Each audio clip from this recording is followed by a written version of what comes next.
Rich, we're not far from Oriole Park at Camden Yards, so how about a little bit of a baseball analogy? That's what Wink Martindale, the Ravens defensive coordinator, used this week when he was talking about Ben Roethlisberger. He said he's like a pitcher coming back from Tommy John surgery. He had that elbow surgery last year. He says he's accurate, he's better.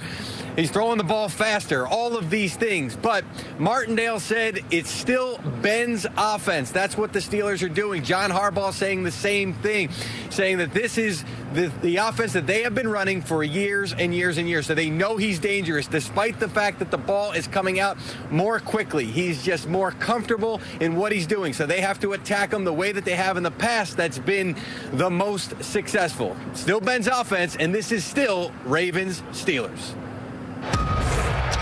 They don't like us, we damn for sure don't like them. Anybody come in our house, they get dealt with. Y'all know what time it is? Y'all hit in the mouth. Yeah. You heard me? Let's go. Come on, boy.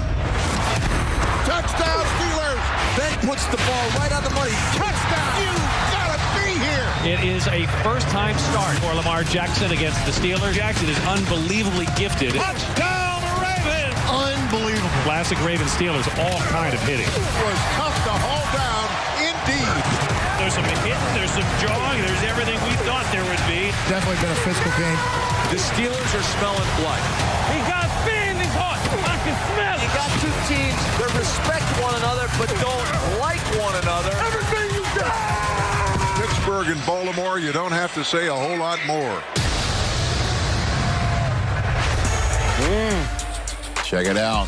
When you're looking at this series right here, this season, it's just going to be on, as it always is. But in terms of first rankings and first, Steelers are first in total yards per game allowed and sacks, points per game allowed. The Ravens have that one, of course. We know the Steelers are the lone remaining undefeated team in the National Football League. Mooch, Kurt, take it away. All right, you know what, Kurt Warner? These two teams have really exciting offenses, too, don't they? Yeah. But I ask you, Kurt Warner, will today be another classic AFC North defensive struggle? Well, I mean, we saw the numbers there. You mix in a little wind, you mix in a little weather. I mean, it has the makings to be all of that. And it's really going to fall onto some young players offensively on whether it is a defensive struggle. And for the Ravens, it starts with their young quarterback, right? Not many teams have slowed him down. The Pittsburgh Steelers is one of them. 3 interceptions last year, 5 sacks, and a 55 quarterback rating, all career lows or highs, however you look at it, for Lamar Jackson.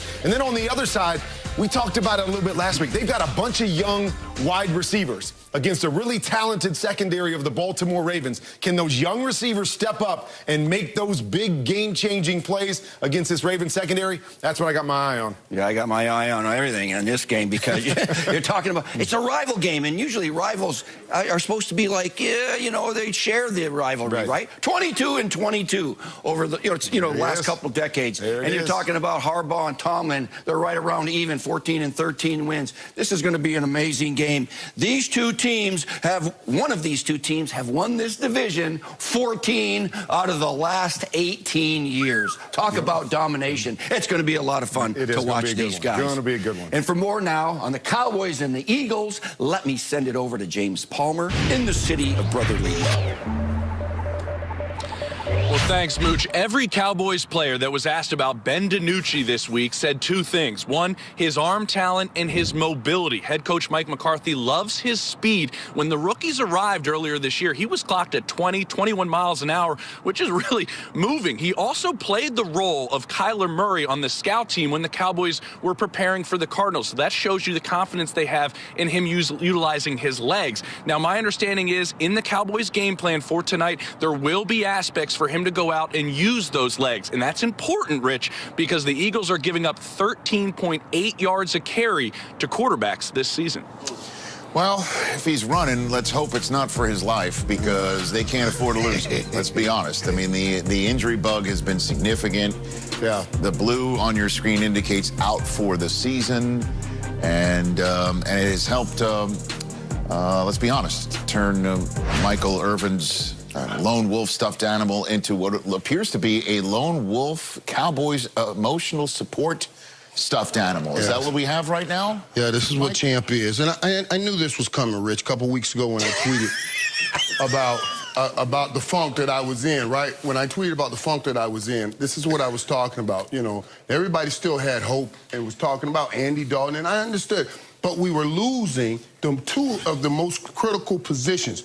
You cannot have injuries at quarterback and in the offensive line, the most critical two positions on the football field, and still have great success. So I knew the troubles were coming, and the troubles looked even worse than I expected. When you see, with that, they were up to like 33 points a game. Now it's down to 6.5 points per game with this offense. Rich, the only people that are scoring less are your Jets at 5 points a game. Word. But at 6.5 points a game, it's just bad because of the two positions. So Champ is out here to help me get through all of this.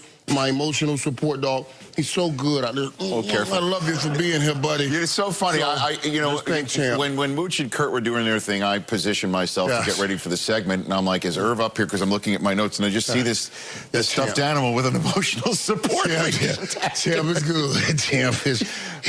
He's right there. You see that right there? His head's right. I gotta take a picture of this. Here's smile, Irv. All right, there we go.